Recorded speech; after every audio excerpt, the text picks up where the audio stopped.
Tonight on CTV News, the latest on the double stabbing that happened late Tuesday night, leaving one woman dead and another in the hospital. Plus information on the upcoming Valentine's event for the GLBTQQA community. And a behind-the-scenes look at an engineering facility off campus. All this plus weather, sports, and entertainment coming up right now. Good evening, Rams. You're watching CTV News. I'm Kay Bennett. And I'm Grace Reeder. One woman is dead and another is in the hospital after a double stabbing Tuesday night. The stabbings occurred at a duplex on the 1600 block of Stover Street. Police say that 26-year-old Tolentino Corzo Avendano and 41-year-old Tomas Vigil are in custody. According to police, both men are accused of first-degree murder and attempted first-degree murder. Fort Collins police and SWAT arrested Avendano at a residence on Eric Court Wednesday afternoon. The death from this stabbing is the first homicide in Fort Collins this year. The investigation is ongoing and no motives are known at this time. Anyone with information can call Detective Dan Callahan at 970-416-2051 and check collegian.com for the latest updates on this story. According to the Department of Revenue, Colorado saw nearly $1 billion in marijuana sales in 2015. More than $135 million of that was from taxes, $35 million of which is set aside for school construction projects. Colorado saw a record month of recreational pot sales in December, bringing in $62.2 million. That number is a 21% jump from November. Recreational marijuana sales in Colorado began at the start of 2014. CTV took an inside peek at Colorado State's civil engineering work happening off campus, including a shake table. 4 miles west of campus lies an engineering oasis. Today we are in the structural lab of the Engineering Research Center, and we have some pretty cool things to show you. So this is a shake table that we have. One of those engineers, Dr. Hussam Mahmoud, runs a research program that focuses on creating strong and sustainable structural systems. We can download earthquake records from websites, and we can actually feed them into the shake table and have it move under that exact earthquake load. Trying to solve the problem of soft first-story structures that causes houses to collapse during an earthquake. There's no enough stiffness to resist the motion, the potential to move too much, and therefore you get a rigid system moving and the bottom system is going like this. The structural lab also includes a system that tests bridges under heat and force, something that Dr. Mahmoud hopes to combine with the shake table in the future. So what you're saying is this process tests earthquakes, and you're looking for a multidimensional system that tests fires, earthquakes, all of it put together, because that's what happens in real life. That's right. It is possible that you could have a main shock, and then you could have a fire, and then you have an aftershock while the fire is going. So the combinations are quite large. Tune in to CTV next Thursday when members of the civil engineering team add some serious heat and 100,000 pounds of weight to a model bridge. There are many resource centers at CSU aimed at helping students navigate college life. With the Valentine's Day weekend coming up, the GLBTQQA and Women's Gender Advocacy Center are working to give bi, pan, poly, and trans students a place to love themselves. On Friday, the Women and Gender Advocacy Center, alongside of the GLBTQ2A Center, are hosting a bi, pan, poly, and queer gathering. So it's really just meant to be an open space. That's why it's called a gathering. So hopefully kind of low pressure. The gathering is an attempt to gauge what bi, poly, pan, and queer students may need. We'd certainly hate to kind of have our own ideas about what someone needs or what students need, and they're like, that's actually not what we want. So we came to this from the information that we gathered and thinking that this could be a good first step. A first step to create a space for bi students. Hopefully, like in the future, like if we establish that this is exactly what we want, then we could totally look at kind of replicating it again later in the semester, kind of ongoing. Because it's Valentine's Day weekend, the event will include making Valentine's crafts. It's kind of sharing the love for yourself and the love for others. So if that is really just acknowledging the love that you have for yourself, for the love that you're building for yourself in terms of like this identity, this sexual orientation, or if there are really people in your life that you like to share kind of who you are and your love with, that can also come through in the Valentine.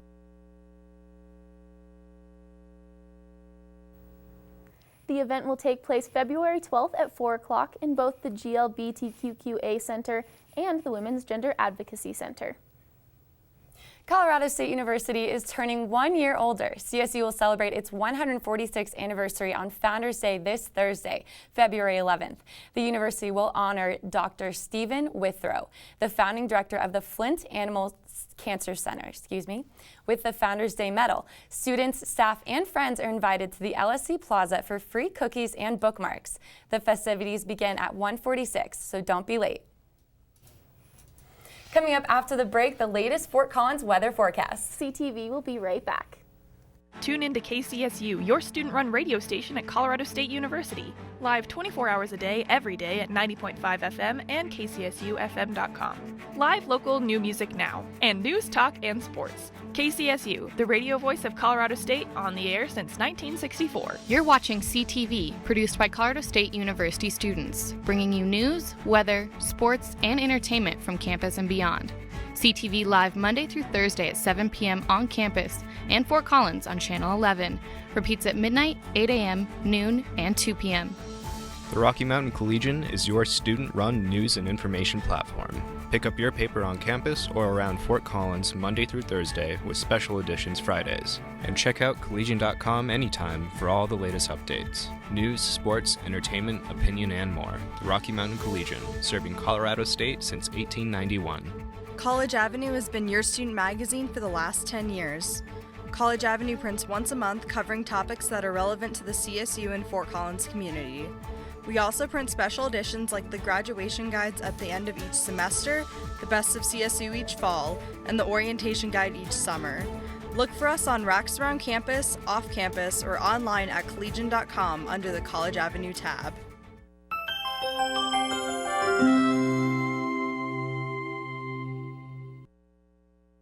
Welcome back, Rams. I'm weather anchor Elizabeth Prossi with your latest weather update. Walking around campus today, you probably were wondering if it was still February because we saw some very warm temperatures. It felt like spring came early, and last week on Groundhog Day, Phil did not see a shadow, meaning spring is going to come early. It surely felt like that today, even though we were under a foot of snow last Groundhog Day. Currently, right now, we're looking at 47 degrees. We did see gusty winds earlier today, calming down just a little bit. We're at 8 miles per hour right now out of the northwest. For tonight, though, we're going to see temperatures, overnight lows, though, are going to stay right above freezing along the I-25 corridor. 33 in Colorado Springs. Denver, they're looking at 30. Fort Collins, though, 27 degrees. Gunnison, though, it's going to be our only one below zero. Looking out on the eastern plains in those 20s, 27 degrees for Burlington. For your Thursday, bring the sunglasses back out. We're going to have a cool start in the morning, but going to have another day that feels again like spring, warming up into those 50s with lots of sunny skies by the afternoon. So great chance to go outside. Now, we're seeing temperatures above average for this time of year, and it surely feels like it. The average is 42 degrees, but looking at our highs for tomorrow, you can see we've even got 60s, 62 degrees in Pueblo, 63 degrees, though, in Lamar. Burlington, you're at 54. We're slightly cooler, though, in Fort Collins, 55 for a high tomorrow. That's thanks to all that snow we've had, and the albedo effect is keeping us slightly cooler than the rest of that I-25 quarter. Vail, though, you're going to be at 40. Gunnison is going to be our coolest, 23 degrees for your Thursday. Now, taking a look at our 7-day forecast, we see lots of sunshine and warm temperatures in our forecast for February. We're looking at highs in those 50s. Good news for your Valentine's Day. High of 50 degrees, and we're going to see mostly clear skies. So if you have special Valentine's Day plans, maybe want to go on a hike, take that special someone or your roommate, best friend, whoever it is, go out to Rocky Mountain National Park. It's going to be gorgeous Sunday. Emerald Lake is going to have a high of 41 degrees. Maybe stop by Hanging Lake. A little bit cooler, 34 degrees though, and going to be breezy. Still a chance to really enjoy and love that Colorado nature. Now, if hiking's not your thing, of course you can go skiing and check out our ski resort of the week this week is Copper Mountain. Now, none of our resorts got any fresh snow this week, but Copper has a 49-inch base right now of packed powder. Lots of lists open, 23 lists for you to go and enjoy. Going to be gorgeous Saturday. We've got some light snow, though, for your Valentine's Day. But maybe you can go enjoy Valentine's Day and check out the slopes, learn some cool new tricks that you love. Otherwise, that's all the weather I have for you tonight. Have a wonderful Valentine's Day, Rams, and we've got sports coming up next, so don't go away. Test scores, GPAs, credits complete. They say what you've done, but they're only part of who you will become. With each new experience, discovery, and triumph, you become who you were always meant to be. And what you'll remember most is your state of curiosity, state of unity, state of awe.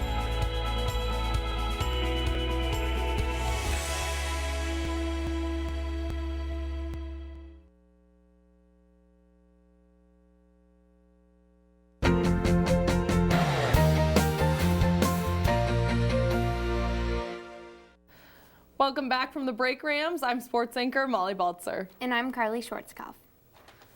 The Colorado State women's basketball team takes on the Boise State Broncos for the second time tonight in hopes of gaining their 18th consecutive Ram win. The Broncos are currently an impressive 9-2 in the Mountain West Conference. However, one of those losses is against our unstoppable women's team. If the Rams pull off this win tonight, that will bring them to a perfect 11-0 record in the Mountain West Conference. The CSU men's basketball team will host a rematch against the Boise State Broncos tonight in Moby Arena at 7 p.m.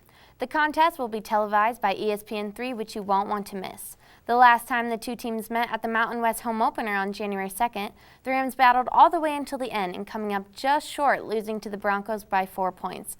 Hopefully tonight, the Rams can defeat the Broncos, which would move CSU head basketball coach Larry Eustachy's record against the Broncos to 12-9. In honor of Valentine's Day, Carly and I picked out our top 3 basketball love stories. Carly, which basketball love story makes your heart skip a beat? Well, Molly, while the Rams give me plenty of options to pick from, the story, or in my case, the play that I had to go with, was a big dunk from Joe Decima against Nevada on Saturday. Decima got a steal late in the game and flew down the court to throw down a big dunk that just melted my heart. Yeah, that dunk was pretty awesome. It got a lot of hype. Yeah, if you go on Twitter, our own Travis Green made a little video edit of Joe Decima dunking to I Believe I Can Fly, and it's pretty awesome. That is awesome. I gotta say, that dunk does melt my heart too. But the play I chose is this one of Coach Ryan Williams catching the basketball one-handed mid-game. Not only is he saving some of the players from getting a ball to the face, but he's also calm and collected about it, as if he should be out there playing. I just love it. That's awesome. The last story that both Molly and I really love was a story about Emmanuel Mogbo.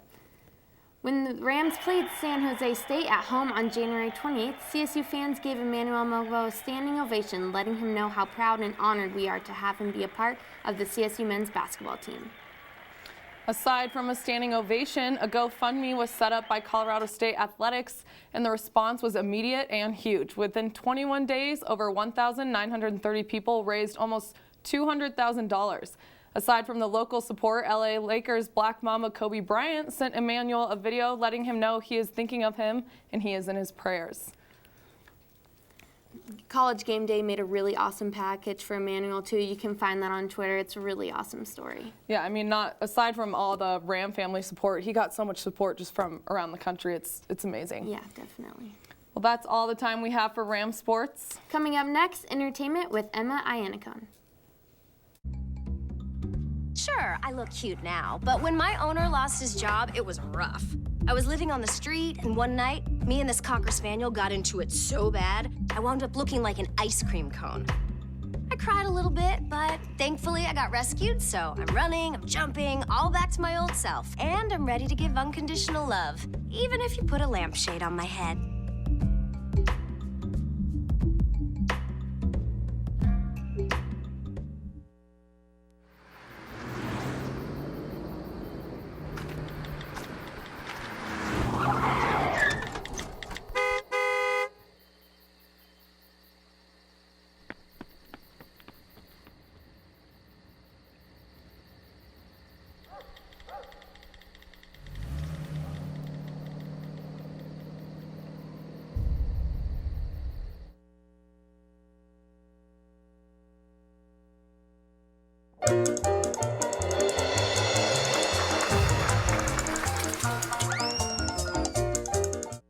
Welcome back from the break, Rams. I'm entertainment anchor Emma Iannicone.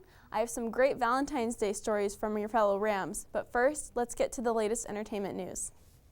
The popular animated movie Frozen is coming to Broadway in spring 2018. Disney Theatrical Productions confirmed on Tuesday that Anna, Elsa, Sven, and Olaf will be brought to life. However, the cast has not been announced yet. The play will feature new music written by the original composers Bobby Lopez and Kristen Anderson Lopez.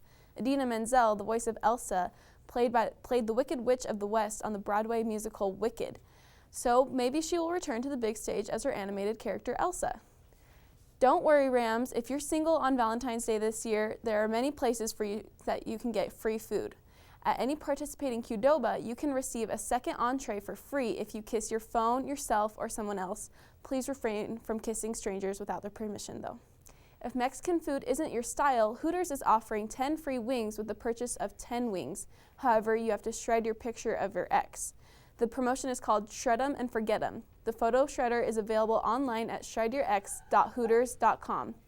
If all that food isn't enough, TGI Fridays is offering half-price bottles of wine and other drinks all week until February 14th. Nobody said you have to share the wine. Valentine's Day is this weekend, so if you're not looking forward to Valentine's Day this year, don't worry. There are plenty of stories from your fellow Rams that will make you feel better about your weekend plans. Hi everyone, I'm entertainment anchor Anna Cohn. I'm here on the plaza to find out what you guys are doing for Valentine's Day this weekend. Do you guys have a Valentine this year? I don't. No, I don't either. I do with my girlfriend actually. How long have you guys been together? 3 years now. Oh, that's awesome. I do. You do? Who is it? It's my boyfriend of 6 months. Do you have a Valentine this year? I do not. No, I do not. Do not. So what are your plans then? Are you going to go see Deadpool? Probably, yeah. Oh, what are you guys' plans for Valentine's Day this weekend? I'm going to go see Deadpool with my boyfriend. I'm actually not sure yet. We might go see Deadpool. I'm going to work in the morning and then I'll probably go home and eat ice cream by myself or something. What are your plans for Valentine's Day? I'm going to be playing softball at Texas A&M, so come. Cheers on. I'm going to have the annual Friends Valentine's. We're going to go watch the movie How to Be Single. So, my Valentine's Day plans probably just go to Mass and celebrate St. Valentine and what he did here on Earth. So can you tell us what he did? Because a lot of people don't know. You know what? I wouldn't be able to tell you.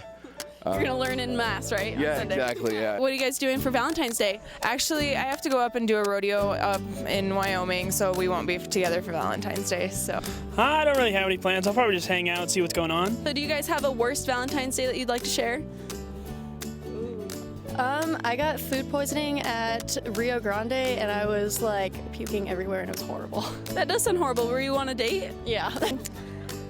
I went to go watch the movie Valentine's Day on Valentine's, and that didn't go very well because my boyfriend and I broke up 2 days later, so that was fun. My worst Valentine's Day, probably back in elementary when you would get cards and then just sitting there watching other people receive cards and then you're not getting any. Oh! Yep, nobody puts them in your mailbox. Right, yeah. In 3rd grade, the girl I liked didn't give me a Valentine. It really sucked. Tell me what your worst Valentine's Day was. Oh man, okay. My worst Valentine, this is a funny story actually. I took out a date and we went stargazing in a truck and I really needed to use the restroom. And so, number 2. And so, pretty much jumped out of the truck and pooped my pants. How old were you? I was a sophomore in high school. Remember, there is no shame in staying home alone on Valentine's Day with a large pepperoni pizza. That's all the time we have for tonight. Tune in tomorrow at 7 for all your news, sports, and entertainment news. Have a good night, Rams.